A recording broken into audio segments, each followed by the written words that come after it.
A gathering of the tribe. Once upon a time, a great tribe of people lived in a world far away from ours.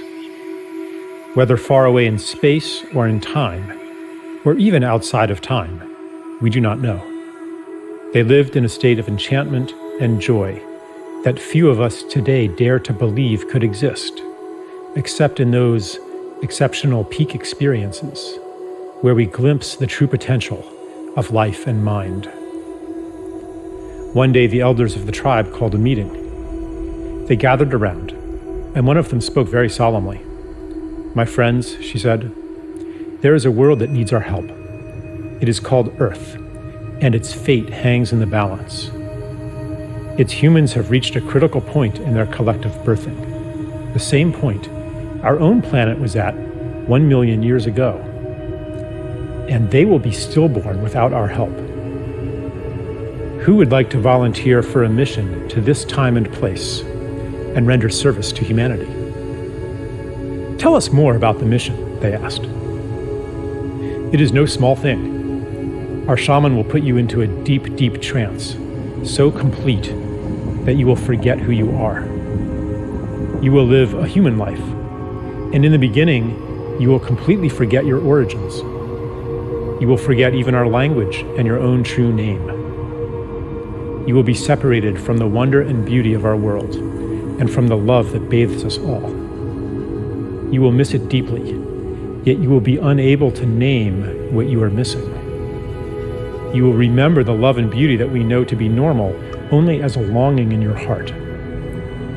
Your memory will take the form of an intuitive knowledge as you plunge into the painfully marred earth that a more beautiful world is possible. As you grow up in that world, your knowledge will be under constant assault. You will be told in a million ways that a world of destruction, violence, drudgery, anxiety, and degradation is normal. You may go through a time when you are completely alone, with no allies to affirm your knowledge of a more beautiful world. You may plunge into a depth of despair that we, in our world of light, cannot imagine. But no matter what, a spark of knowledge will never leave you. A memory of your true origin will be encoded in your DNA. That spark will lie within you, inextinguishable, until one day it is awakened. You see, even though you will feel, for a time, utterly alone, you will not be alone. We will send you assistance, help that you will experience as miraculous, experiences that you will describe as transcendent. These will fan that spark into a flame. For a few moments or hours or days, you will reawaken to the beauty and the joy that is meant to be. You will see it on Earth. For even though the planet and its people are deeply wounded, there is beauty there still, projected from past and future onto the present as a promise of what is possible and a reminder of what is real. After that glimpse, the flame may die down into an ember again as the routines of normal life there swallow you up.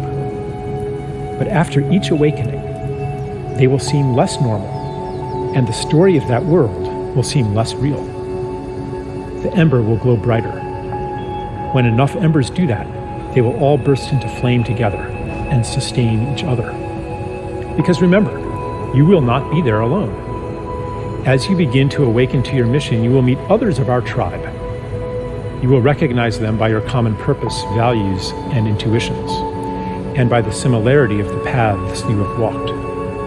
As the condition of the planet Earth reaches crisis proportions, your paths will cross more and more.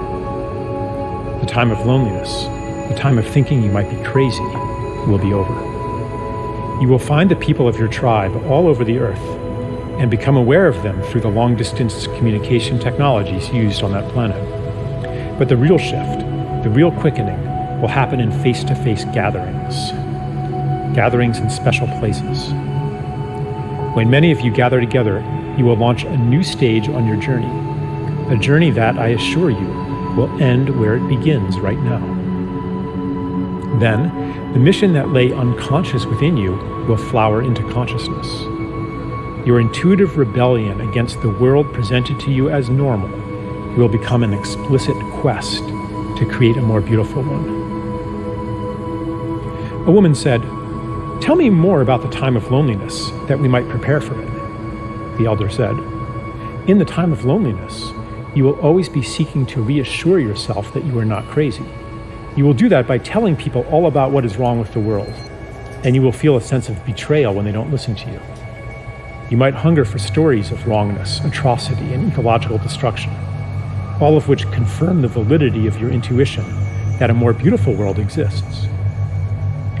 But after you have fully received the help we will send you, and the quickening of your gatherings, you will no longer need to do that, because you will know. Your energy will thereafter turn toward actively creating that more beautiful world." A tribeswoman asked, "How do you know this will work? Are you sure our shaman's powers are great enough to send us on such a journey?" The elder replied, "I know it will work because he has done it many times before. Many have already been sent to Earth to live human lives and to lay the groundwork for the mission you will undertake now. He's been practicing. The only difference now is that many of you will venture there at once. What is new in the time you will live in is that you will gather in critical mass and will each awaken the other to your mission. The heat you will generate will kindle the same spark that lies in every human being. For in truth, each one is from a tribe like ours. The whole galaxy and beyond is converging on Earth, for never before has a planet journeyed so far into separation and made it back again. Those of you who go will be part of a new step in cosmic evolution." A tribesman asked, "Is there a danger we will become lost in that world and never wake up from the shamanic trance? Is there a danger that the despair, the cynicism, the pain of separation will be so great that it will extinguish the spark of hope, the spark of our true selves in origin, and that we will be separated from our beloved ones forever?" The elder replied, "That is impossible. The more deeply you get lost, the more powerful the help we will send you.